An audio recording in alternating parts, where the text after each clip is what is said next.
அப்ப இந்த சகல சக்கரவர்த்தி ஐயா என்னோடு வேட்டையாட வந்த இந்த மக்களுக்கெல்லாம் பசி ஆகிவிட்டது. இவருடைய பசி எப்படியாவது போக்கணும். ஏதாவது தன்னுடைய அதாவது இந்த ஆசிரமத்துல ஏதாவது தண்ணீர் இருந்தா கொடுங்க அப்படின்னு கேட்டார் சகல சக்கரவர்த்தி. ஆமா. அப்ப சொன்னார் கபில மகாமுனிவர், ஐயா உங்களுடைய பசியை போக்குவதற்கு நான் ஆச்சு, சிறிது நேரம் பொறுங்க அப்படின்னு சொல்லி தெய்வலோகத்திலிருந்து காமதேன் பசுவை வரவழைத்தார். சரி, அப்படி காமதேன் பசுவை வரவழைத்து நொடிக்குள்ள 32 வகையான அருள் பெற்று சகல சக்கரவர்த்தி பார்த்தார். இந்த காமதேன் பசு நம்முடைய நாட்டுல இருந்தா நாட்டுல பசி பட்டு என்பது வருமா? எதுவுமே வராது அப்படின்னு சொல்லி இந்த காமதேன் பசுவை கேட்டார். அப்ப கபில மகாமுனிவர், இந்த காமதேன் பசு தெய்வலோகத்தின் சொந்தம், இதை நான் தானம் கொடுக்க முடியாது அப்படின்னு மறுத்து விட்டார். அப்ப சகல சக்கரவர்த்தி இந்த கபில மகாமுனிவரை நின்றுட்டு பேசிவிட்டார். அப்ப பேசியபடியா பொறுக்காமல் கபில மகாமுனிவர் இந்த சூரிய கொடுத்த மன்னர்கள் அனுமதித்தவர்களையும் நீங்க சாம்பாராக போக என்று சொல்லி சமைத்து விட்டார். சாம்பாரா போங்க. அப்ப அவருடைய பேர பிள்ளை மகிழ்ந்தன் என்பவன் மூதாதிகள் நற்கதி அடையவில்லை என்று சொல்லி 14 உலகமும் 12,000 வருடம் தேடினான், எங்கேயுமே கிடைக்கல. அப்ப பார்த்து விட்டு பெருமாவின் கோயில் தவம் செய்தார்.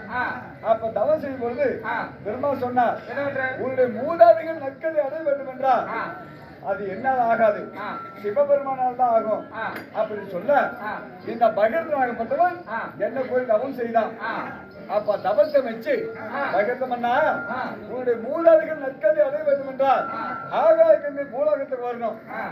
அப்படி வந்தா உன்னுடைய மூலாதிகள் நற்கதி அடைவாங்க அப்படின்னு சொன்னேன். அப்ப பகிர்ந்தனாகப்பட்டவன் ஆகாயத்தின் இடத்துல அனுமதி பெற்றான். அப்ப அங்க ஆகாய சொன்னது, பகிர்ந்தமன்னா நான் பூலோகம் வர்றேன், அப்படி நான் வருவதாக இருந்தா நான் வரக்கூடிய வேகத்தை தடுத்து பூமியில விடக்கூடிய வல்லமசாலி யாரு தெரிந்துமா நான் பூலோகம் வர்றேன் அப்படின்னு சொன்னதான். அப்ப என் அனுமதி பெற்று ஆகாய கங்கை பூலோகத்துக்கு வரவர்கள் தான் பகிர்ந்தான். அப்ப வரக்கூடிய ஆகாய கங்கையை என் சதாபாத்திர தாங்கி பூமியில விட்டாய். சூரிய குலத்து மன்னர்கள் நற்கதி அடைந்தார்கள். அதற்காக வேண்டித்தான் இந்த ஆகாய கங்கைய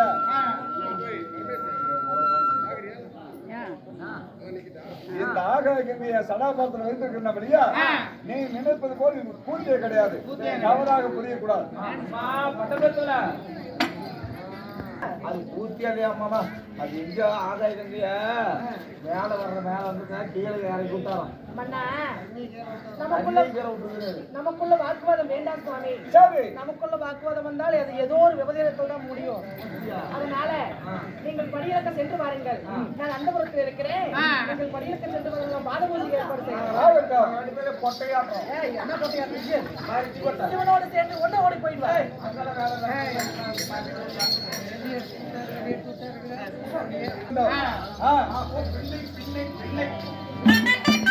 படியாக்க செல்ல அதே சமயத்தில் நாடு தோடு சமைக்கிறப்ப